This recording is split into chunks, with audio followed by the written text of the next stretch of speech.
Hello team and welcome to this video. In this video what we're going to do is we're going to have a look at Carl's profile across GitHub, LinkedIn, Upwork, you name it, his resume, his covering letters, the whole shebang. The whole point of this is to kind of review what he's been sending out to hiring managers and see if there's anything in that entire application profile that he can improve. So we're going to go through each one of these and give him some constructive feedback to help him get better results with his applications.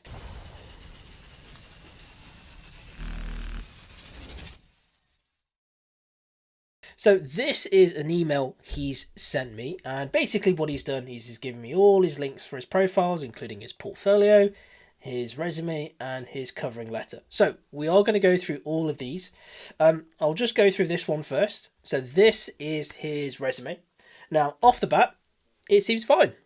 He's been very, very good with using his space. So from a hiring manager's perspective, instantly I feel appreciated that he's not wasting my time.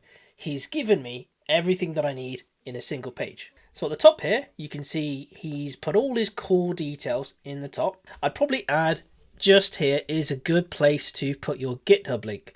So all you need to do is just type in GitHub and have a link for it. So when they click it, it'll take them to the right website. So you don't have to have the long address, similar to how you've got here. In fact, what you could do is you could just put LinkedIn here, then have another one that says GitHub, and you could just hyperlink those to the profiles, and it saves you space. But aside from that, aside from adding GitHub, that's pretty good. Yeah, that's all the core information you need.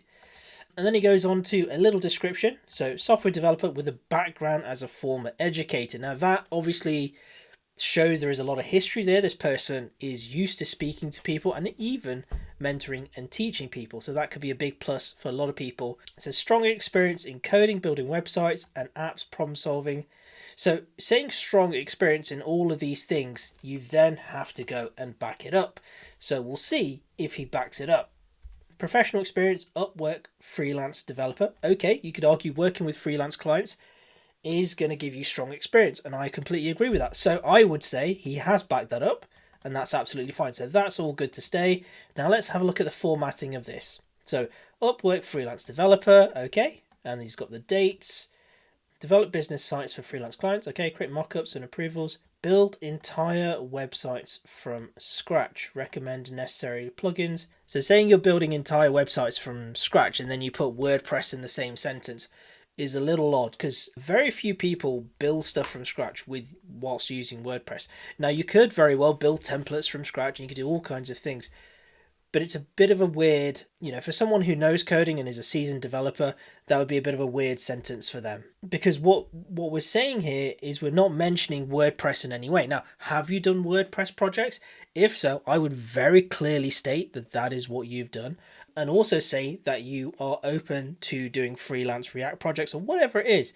What you're trying to do here is you're trying to build trust. Trying to say, this is what I did as a freelance developer. And this is why you should trust me to basically be hired by you. Because I've had other people hire me, so why shouldn't you? So I think that's the message you want to give away with this bit of information here. And don't be afraid to be technical. I'd like maybe a paragraph that's a bit technical that goes into the tech stack that you used to build these projects. So this here is probably a problematic sentence. Maybe split it into two. Say build entire websites from scratch and then say the technologies. Recommend necessary plugins. I mean, that probably isn't something to keep in there. I would put that onto a new line and then replace it with talking about how you use WordPress for clients. Just keep it short and then that's it. Okay, so that's this bit here. Freelance developer, self-employed, Upwork and self-employed freelance developer. Okay. Review existing websites and make suggestions for improvements. Design new websites. Design new websites while maintaining key stylistic choices of the original. Ensure all designs are fully responsive and user-friendly. So to me, there isn't much meat in this second one. I'd probably remove this altogether because, to be honest, this is almost exactly the same as this. You've just doubled it. What I would instead suggest is you actually have an example here of a project you did either for another client or a project And to be honest, I know you've got freelance client projects that would probably be an interesting case study to put here. Maybe you should put that there. So you don't have to fill it out with experience. You could fill it out with a project you're quite proud of. And you could just list out 5 achievements from that project and, make them technical as well. And if you've got a freelance project, that's exactly why we tell you to do freelancing, because now you can use it here and say, I worked for this client and I built this for them with this technology. And that's why freelancing is awesome for a junior developer. So either that or a project that you're very, very proud of, that can go here. So one of the two, a freelance project or one of your projects. Education, yep, you've studied with us. So probably put the range here. Well, I guess you're still studying. So, yep, you've studied with us. Front-end developer algorithm, probably flesh this out a little bit more. So, what did you do on the course? What did you spend your time learning? What are the things that you have achieved during your time here? Those are interesting things to put on there. Udemy 100 days of code, putting video courses on, education probably isn't the one. What I would probably suggest you do is actually list any real education that you have. So whether it's high school, college, or, whatever it is you have, university, put that down here. But yeah, I probably want to put a video course on here. Skills, Python, JavaScript, React, Express. Yeah, that's fine. I mean, it feels like a bit of a word dump here for the algorithm, but I would probably say that, you've got your skills all the way at the bottom here, but you could have had them at the top here. You're saying software developer with a background as a former educator. Skill-wise, that doesn't really say much about you. A software developer is very varied. It could have any number of programming languages. You have to be very specific if you are going to say what you are. So you're going to say, I'm a front-end developer. Or if you're angling to be a full stack developer, you can say, I'm a full stack developer that specializes in React, blah, blah, blah, TypeScript, etc. Don't want to go on too long, maybe 2 technologies at most, 2-3 technologies. That's what you kind of want to say, that is my specialty. That's what you go in with.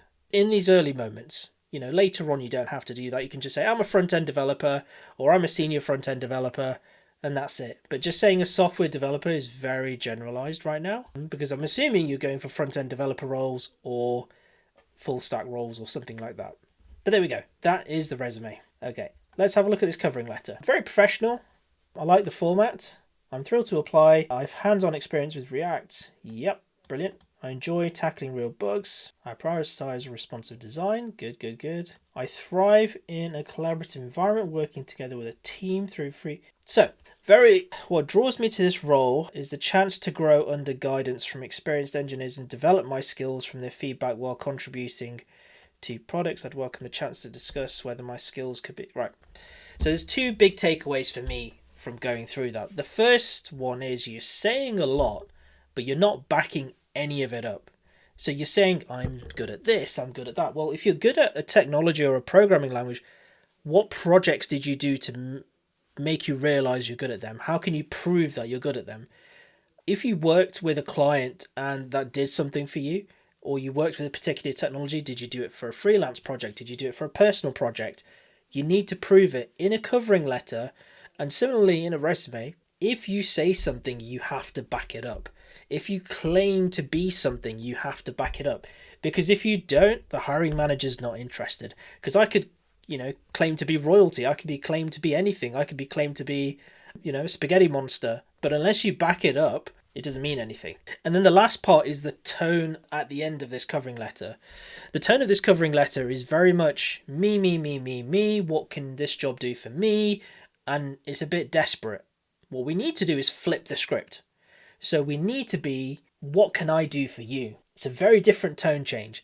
What can I do for your company? This is what I can do for you. I have experience in this and I can bring that experience to you. And I'd be a very valuable member of your team because I have experience in this technology, that technology, and I'm a driver forward of all things new. And I could bring that energy or whatever to your team. That's what I said. That's what I used whenever I applied for a job. And it made people really excited to interview me. It made people really excited to hire me because I used to get multiple yeses before I ever accepted a yes. from any one job, and it helps you negotiate higher offers. If you go in with this tone, it is they're doing you a favor. You're at the bottom of the list to pick. It completely devalues yourself before you go in. So don't ever go in with a beggy attitude, with a me attitude. What can you do for me? Reverse the script and be, what can I do for you? And back up everything you say with real examples, whether it's project or freelance experience. So that's what I'd say on the covering letter. Okay, let's jump into some links. So, Carl, this is your GitHub. So off the bat, presentation's very nice. I like it. A great, professional picture. You've got your name here. You've got a good description. I'm a developer experienced with JavaScript, Python, React. Straight to the point. That's who you are. But I would say, saying you're a developer, it's not super specific. Now, if you're applying for front-end developer roles, then you need to say that. If you're applying for full-stack developer roles, then say you're a full-stack developer. Or if you're saying you're a software engineer, which is more of a generalist, then you need to say that. So saying just a developer, I'd probably say you could probably add a little bit more to that. The rest of these details are great. You've got your LinkedIn, you've got your portfolio, you've got your location, and you've got here you're a freelance developer. That's fine. It shows that you are a professional, you are making money from your skills. So that's a good thing. But I would probably change that to front-end developer or whatever career you're trying to specialize in. That would be my advice anyway. Right, let's have a look at your projects. So off the bat, these projects aren't particularly great to be putting forward as your pin projects. Reason being is these are predominantly CSS, HTML, and vanilla JavaScript projects, which are very, very basic. And the return on investment for a junior developer is 3 years. So you have to be very, very good at the start and have a higher bar of entry with TypeScript, Next.js, all kinds of things, maybe even Tailwind CSS before you even join a company. So you need to start showing off projects with Next.js, with TypeScript, and have those here and have some flagship projects to really show, because these, although they're probably nice projects, they aren't going to be ones that are going to, from first glance, from a hiring manager who probably has 5 seconds to go, yep, I'm going to hire this person. Right, let's jump into a project. So, off the bat, abstract project, front-end practice project, built to practice responsive design. Okay, probably doesn't tell you a lot about the project. I believe this was from frontendpractice.com. It was picked from there, so maybe you could mention that, and it was to help you build responsive design, but that's okay. There's the README here, it's decent. It's not perfect, but it'll do. It says it's by you. There are things you could do to make it better. You can have a preview of the project as an image in here. For example, on my profile, if I go to repositories, here's, project I'm playing around with. It's a TypeScript project. It's called Ultra. And there you go. How much better does that look? Or here's another project. This is a portfolio that I made. Here's another project I made called Obsidian Waves. So you can see this has got a preview of the website here as well, and a demo link. And you go to it, expectations met. So that's the idea that you need to have for yours. So otherwise, that's good. But different pin projects, Next.js, TypeScript, projects that you really want to sell yourself with, flagship projects. If you haven't got those projects, you need to build them.